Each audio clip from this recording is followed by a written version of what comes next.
대체로 지수 밴드가 약간은 상향된 수준에서 움직이지 않을까 이렇게 보고 있고요. 이제 IT 섹터나 또 저평가되어 있는 은행 섹터, 뭐 철강이나 화학 같은 종목들, 그리고 이제 원자재 쪽에 대한 어떤 ETF 투자나 이런 쪽들 많이 생각해 보시면 좋을 것 같고요. 네, 2016년 주식시장은 펀더멘탈 지표 개선과 연이은 돌발 악재가 1년 내내 충돌했던 한 해였습니다. 자, 그럼 2017년은 어떨까요? 2017년은 코스피가 2000포인트를 달성한 지 10년이 되는 해입니다. 지수는 여전히 2000포인트 선에서 움직임이 나타나고 있지만 하지만 그 속에는 큰 변화가 예상이 되는데요. 자, 트럼프 정부 출범으로 자산시장의 전략이 많이 바뀌게 될 것으로 보입니다. 자, 2017년 주식시장 어떻게 전망을 해볼 수 있는지 지금부터 살펴보겠습니다. 이창욱 NH투자증권 리서치 본부장 모셨습니다. 안녕하세요. 예, 안녕하십니까. 네, 저 먼저 좀 경제 얘기부터 좀 해보면 좋을 것 같아요. 국내 경제나 해외 경제나 모두 저성장 기조가 내년에도 예상이 된다라는 그 시각들이 전문가들 사이에서 많이 나오더라고요. 그러면 그래도 2016년보다는 개선이 될 것이라고 좀 볼 수 있을까요? 글로벌 경제 또 한국 경제 어떻게 전망하십니까? 예, 결국 과거에 최근 한 2, 3년 동안에 경기 회복을 지연시킨 요인들이 무엇이냐를 잘 봐야 되는데요. 저희는 두 가지 측면에서 보고 있습니다. 공급 과잉이 많았고요. 그리고 수요 측면에서 제조업 수요가 되게 부진했다는 측면이 있습니다. 저희가 보기에 공급 과잉 국면은 올해부터 많이 해소가 되고 있다라고 보고 있습니다. 많이 아시는 바와 같이 중국에서 산업의 구조 조정이 많이 일어나고 있습니다. 저희가 철강이나 화학 산업을 보면 많이 알 수가 있고요. 또 글로벌리 보면은 출하가 증가하고 재고가 감소하는 재고 사이클이 개선되고 있습니다. 이러한 요인들은 이제 공급 과잉을 해소되고 있다라는 의미로 볼 수가 있고요. 또 잘 아시다시피 트럼프 당선으로 뭐 재정 투자 확대 얘기들이 많이 나오죠. 이러한 것들이 인프라 투자 확대를 통해서 수요를 회복시키는 요인으로 작용을 할 것으로 이렇게 보입니다. 이러한 요인들이 글로벌 경기를 내년에 좀 개선시키는 요인이 될 거라고 보이고요. 다만 수요가 재고가 해소되는 과정에서 경제 성장률 자체는 올해보다는 그렇게 높지는 않을 것으로 플랫하게 갈 것으로 이렇게 보입니다. 한국 같은 경우는 앞서 말씀드린 이런 요인들로 인해서 전체적인 수출 단가가 개선될 것으로 이렇게 생각됩니다. 이런 것들이 좋게 작용을 했고요.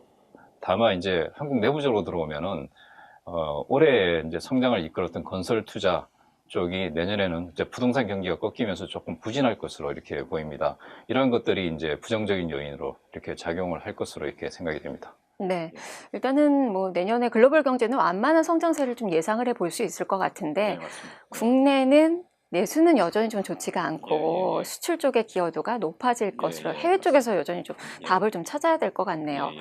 자, 그렇다면 여러 가지 좀 변수들을 좀 짚어봐야 될 텐데 요즘 다시 유럽이 또 들썩이고 있죠. 유럽의 불확실성이 높아지고 있습니다. 더군다나 내년에는 또 브렉시트가 이제 진행이 되게 될 텐데 그 방향성도 좀 궁금하고요. 요즘 뭐 유럽에서는 반EU 정서가 좀 확산되는 그 분위기인데 그 확산 가능성을 좀 얼마나 볼 수 있을까요? 예, 내년 이제 뭐 중반까지 유럽권의 중요한 선거, 국민 투표들이 좀 이어집니다. 따라서 이제 유럽권에 이러한 말씀하신 반EU 정서 같은 분위기들이 계속 이어질 걸로는 보이는데요. 이러한 요인들이 사실은 시장을 크게 흔들 만한 요인은 아니다라고 보고 있고요. 다만 하나의 불안감을 자극하는 요인으로 이렇게 작용할 거다 정도로 이렇게 봅니다. 이번에 이탈리아 국민투표에서도 나타났듯이 포퓰리즘이라고 하는 유럽권의 이러한 이제 분위기가 형성되고 있고요.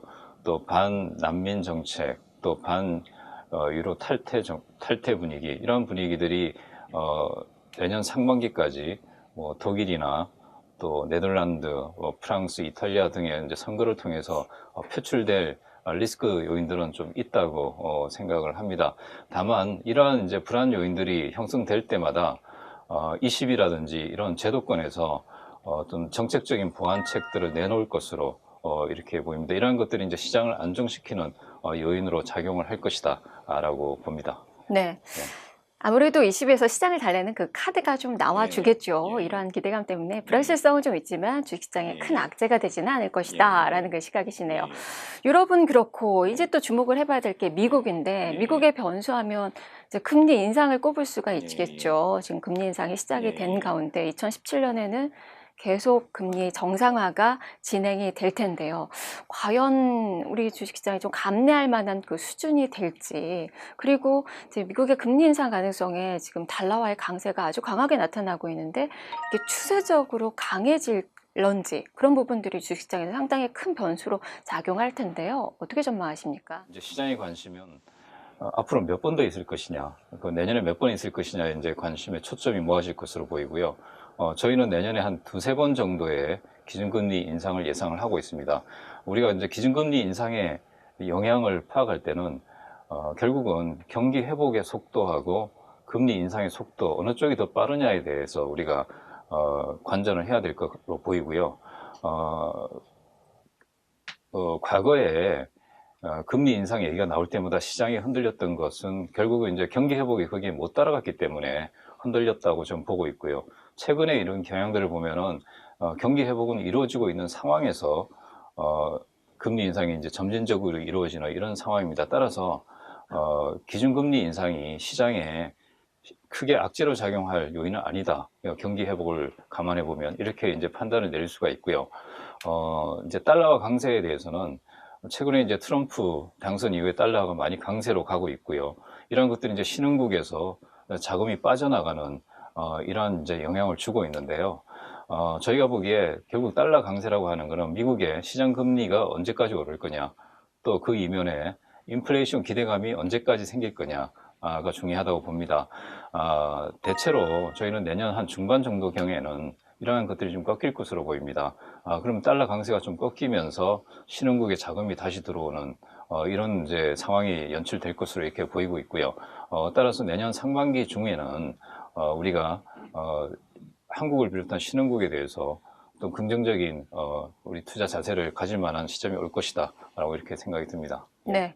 일단 미국의 금리 인상은 뭐 단기적으로는 변동성을 좀 유발할 수는 있겠지만 이게 주식시장에 큰 악재가 되지는 않을 예. 것이다. 오히려 또 불확실성 해소로 받아들이는 그 예. 경향도 있어서 이런 부분도 우리 주식시장에 학습 효과가 좀 나타나지 않을까 싶기도 하고, 거기다가 이제 달러 강세가 나타나고 있긴 하지만 이게 뭐 하반기 들어서는 오히려 약세 전환도 어느 정도 맞습니다. 예상을 하고 예. 계시는 거군요. 예. 자, 미국의 이슈하면 또 한 가지, 이제 트럼프의 대통령 당선, 이제 신정부가 출범이 될 텐데 우리나라 같은 경우도 이제 미국의 신정부의 이 행보에 상당히 많이 좀 주목을 하면서 관계 설정이 상당히 좀 중요할 것 같아요. 주식시장에서도 여기에 좀 주목을 해봐야 될 것 같은데 관전 포인트 어느 부분을 좀 볼 수 있을까요? 예, 이제 결국 이제 최근에 보면 이제 트럼프 정부에서 이제 그 강요들을 하나하나씩 이제 임명을 해가고 있는, 예를 들어서 뭐 재정 쪽, 상무 쪽에 관련된 이제 장관은 월스트리트 쪽에 뱅커들을 이제 기용을 한다든지, 국방 쪽에는 이제 군인 출신들을 기용한다든지, 이렇게 이제 본인의 색깔을 조금씩 드러내고 있는데요. 결국은 이제 경제 쪽에는 월스트리트 쪽에 월가에 있던 출신들이 간다고 했을 때 금융시장에 아주 부정적이지는 않을 거다라는 생각을 일단 가지게 되고요. 또 우리가 트럼프 정책과 관련해서 초점을 맞춰야 될 것은 그 시기가 중요하다고 봅니다. 결국은 이제 내년도 1월 중반에 이제 취임을 한 이후에 뭐 100일 정책에 대해서도 뭐 얘기가 나오고 있습니다만, 대체로 한 3월 정도에 아마 그 예산안 제출이 있을 겁니다. 그때까지가 아마 트럼프의 정책의 이행 강도에 대해서 시장의 관심이 가장 집중되는 시기로 이렇게 보고 있고요. 그래서 이러한 이제 관심들이 극에 달하는 시기가 말씀드린 대로 한 3월 정도로 보입니다. 그래서 이때까지 트럼프 정부의 정책이 어떻게 이루어지는지, 어떤 형식으로 그리고 발의가 되는지, 이 부분들을 좀 더 관심 있게 보시는 게 가장 중요하다고 생각을 합니다. 네, 단기적으로 좀 센티멘트가 조금은 악화될 수도 있지만 이제 정책이 어떻게 이제 자리를 잡아가는지 그 모습을 좀 지켜봐야 될 것 같아요. 자, 그러면 이제 끝으로 이 내년 주식시장이 상당히 좀 궁금한데 NH투자증권에서는 어떻게 지수 밴드를 어느 정도로 예측을 하시는지, 또 투자 전략을 어떻게 세워봐야 되는지, 또 변수도 궁금하고요. 그리고 유망 섹터 우리 시청자분들이 가장 궁금해하시는 그 부분인데요. 이런 부분 전망을 좀 해주시죠. 예, 뭐 전체적으로 앞서 말씀드린 대로 저희가 내년에 그렇게 안 좋게 보지는 않습니다. 그래서 뭐 대체로 지수 밴드가 약간은 상향된 수준에서 움직이지 않을까 이렇게 보고 있고요. 그래서 고점 수준을 2250 정도로 보고 있고 저점을 1900포인트 정도 수준으로 이렇게 보고 있습니다. 대체로 이제 관심을 가져야 될 게 두 가지 포인트가 있는데요. 이 첫째가 매크로 측면에서 앞서 말씀드린 대로 글로벌 공급 과잉이 어떻게 해소되어 가는지, 또 수요는 어떻게 회복되는지, 이런 측면들, 저희가 말씀드린 이러한 뷰대로 가는지를 좀 많이 관심 있게 보셔야 할 것 같고요. 또 중요한 것이 우리나라 실적입니다. 우리나라 이제 증시를 보면은, 전체적인 순이익이 증가할 때마다, 어떤 레벨업 될 때마다 코스피 수준도 레벨업 됐던 예가 있습니다. 2004년도에 코스피의 순이익 규모가 한 50조 원 정도로 레벨업 되면서 주가도 한번 레벨업 됐고요. 또 2010년경에 한 80조 원 정도로 올라갔던 예가 또 그렇게 작용했습니다. 올해 보면은 16년도에 순이익이 약 한 106조 정도가 예상이 됩니다. 처음으로 이제 100조 수준을 달성을 했는데요. 2017년 내년에도 똑같은 100조 수준을 달성할 건지, 만약에 이게 달성이 된다면은 또 시장이 레벨업 되는 하나의 또 계기가 될 것으로 이렇게 생각됩니다. 그래서 이러한 요인들을 또 관심 있게 보셔야 될 것 같고요. 관련해서 이제 투자 유망한 섹터들을 우리가 또 생각을 해본다면 아무래도 말씀드린 대로 글로벌리 어떤 재정 투자 확대 분위기가 일어날 걸로 보이고요.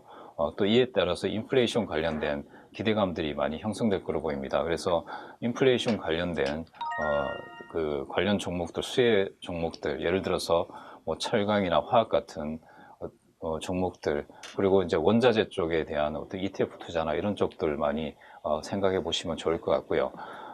또 하나는 아무래도 내년도에 투자 스타일이 저평가된 가치주가 여전히 성장주에 비해서는 유리할 것으로 이렇게 생각이 됩니다.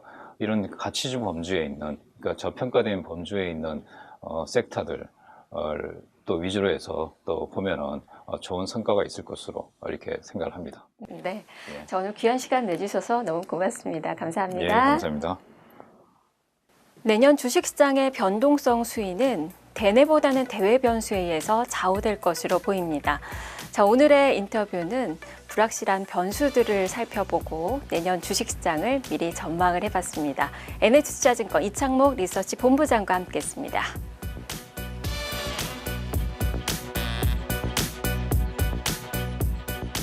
예, 글로벌 매크로 환경과 금융 환경이 급격하게 변화되고 있는 이런 시대에 우리가 살고 있습니다. 투자가 여러분들도 과거의 주식 투자 일변에서 이제는 채권 투자, 그리고 원자재 투자, 더 나아가서는 대체 투자까지도 영역을 확대해서 수익을 창출하고자 노력을 하셔야 될 것으로 보입니다. 이러한 시대에, 특히 이제 투자의 트렌드가 변하는 시대에 이를 잘 인도해주는 토마토 TV와 함께 내년에 좋은 성과 거두시기 바랍니다. 내년에 돈 많이 버는 한 해가 되시기 바랍니다. 새해 복 많이 받으십시오.